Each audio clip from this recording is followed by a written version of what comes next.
La cucina quotidiana, salve. Ho comprato del cinghiale, carne di cinghiale a bocconcini. Ci volevo fare un goulash, volevo provare a farci un goulash. Carne di cinghiale, cacciagione, bisogna marinarla per togliere un pochino l'odore del selvatico. Marinatura del cinghiale, adopero gli stessi odori che adoperò in cottura. Quindi cipolla, alloro, dei grani di pepe, delle bacche di ginepro, dell'aglio in foglie in questo caso, appena raccolte dal mio orto, e un bel goccio di vino rosso, rosso conero. Ho già messo a scolare la carne per togliere più sangue possibile. Adesso do una prima lavata e poi facciamo una bella marinatura, una bella lavata con il vino naturalmente. Lo lavo per togliere più sangue possibile dalla carne e poi selvagina è sempre meglio lavarla.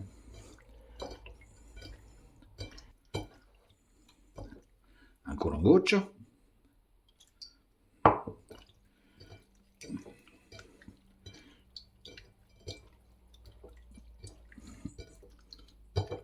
E mettiamo a scolare. Carne lavata, mescolata, mettiamo un po' di cipolla, l'aglio. Queste sono foglie appena raccolte, sono molto profumate. L'alloro, il ginepro, il pepe in grani.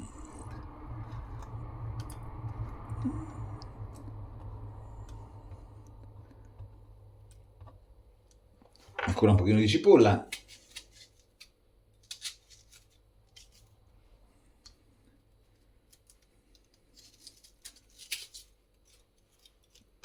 Così. Una bella giratina, una bella mescolata.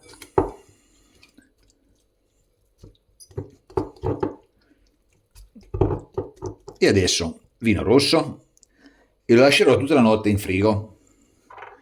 Domattina lo cuoceremo. È quasi un peccato questo buon rosso conero, ma lo mangiamo così poco, cinghiale, che vale la pena. Pellicola in frigorifero.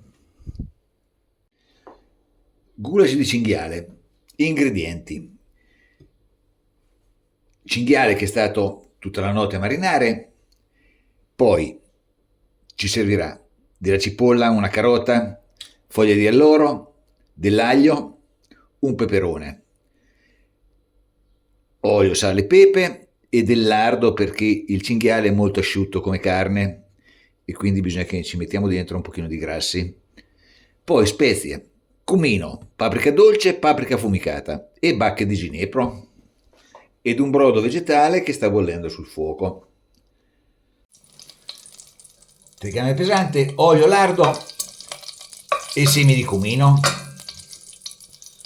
Quando il cumino comincerà a soffriggere mettiamo la cipolla. Cipolla per il goulash ci vuole abbondante, quasi quanto il peso della carne. Il cumino sta cominciando a soffriggere, dentro la cipolla.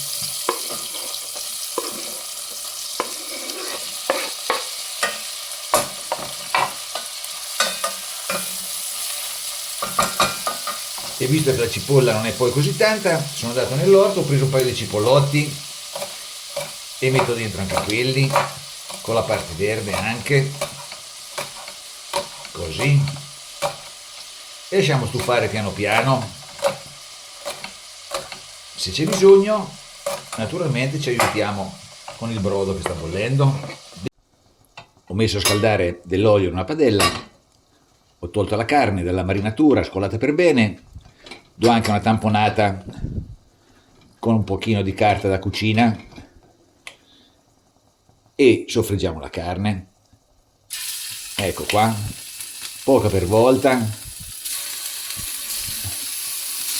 pochi pezzi per volta, così. dovrebbe bastare. Schizzerà dappertutto naturalmente. Togliamo la prima carne che abbiamo rosolato e mettiamo giù il resto. Alla cipolla aggiungiamo anche un pochino di aglio spiaccicato e lasciamo stufare ancora. Deve stufare parecchio, ci vorranno almeno 15 minuti, anche 20. È una cosa che bisogna fare lentamente perché viene molto meglio.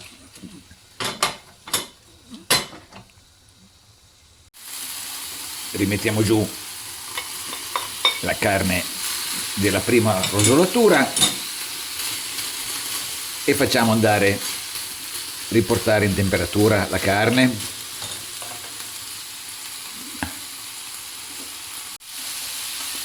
La carne è tutta bella calda e adesso un bel goccino di rosso conero e lasciamo sfumare. Ecco qua.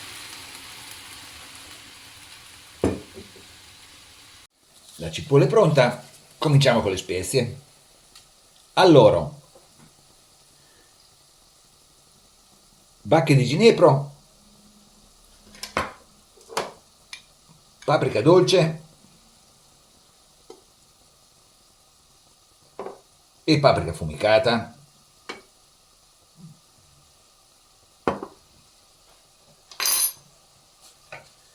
mescoliamo, aspettiamo un attimo, appena sentiamo il profumo della paprika che viene su, mettiamo dentro la carne, eccola qua, e ora dentro la nostra carne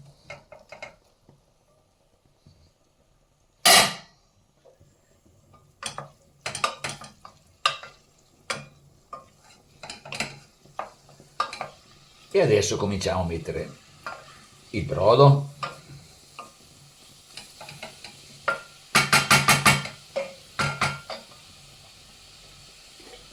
eccolo qua, il nostro brodo che bolle, non ne mettiamo tanto, altrimenti ci viene una carne un pochino lessata, invece deve venire un bello stufato. Dimenticavo qualche acino di finocchio, qualche seme di finocchio, ci renderà tutto un pochino più fresco e ci aiuta anche per la digestione.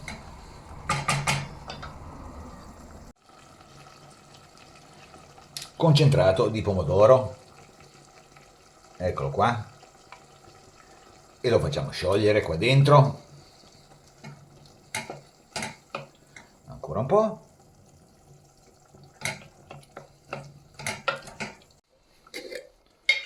un po' di sale e un po' di pepe e lasciamo cuocere per almeno un'oretta, così piano piano. Peperone lavato per bene, lo mettiamo in forno sotto il grill e lo facciamo abbrustolire. Pronto anche il peperone abbrustolito, lo mettiamo in una bustina di carta e lo chiudiamo e facciamo fare il vapore. Ho fatto anche a pezzettoni una carota e adesso lo mettiamo giù. Dentro la carota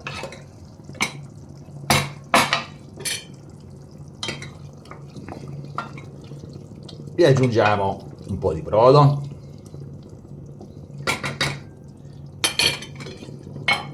eccolo qua,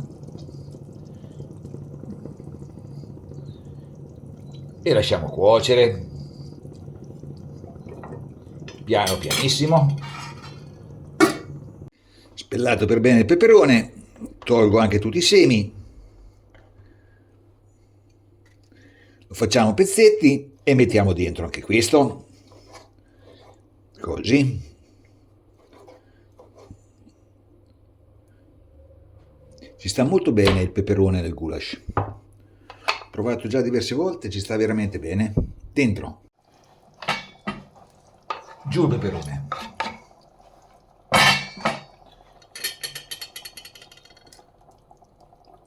Il peperone si scioglierà completamente,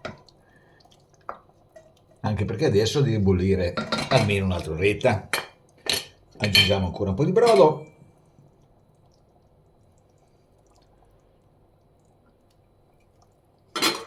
e lasciamo andare.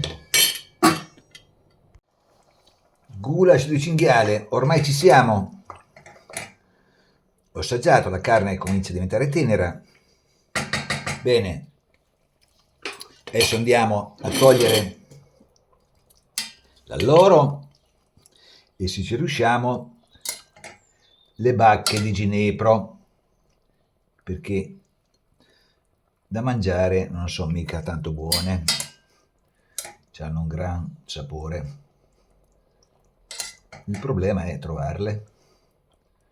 Eccole qua. Eccole qua un'altra. Sfuggente. E poi lasciamo riposare. Dopo tutta questa cottura ha bisogno di riposo il goulash e quindi lasciamo riposare una mezz'oretta. Nel frattempo mi preparo un pochino di riso. Ci farò del riso basmati.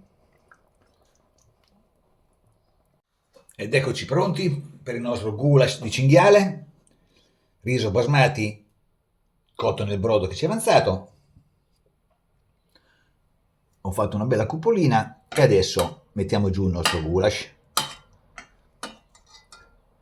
Eccolo qua. L'ho lasciato piuttosto liquido perché con il riso ci piace liquido. Eccolo qua. Goulash di cinghiale con riso basmati. Buon appetito.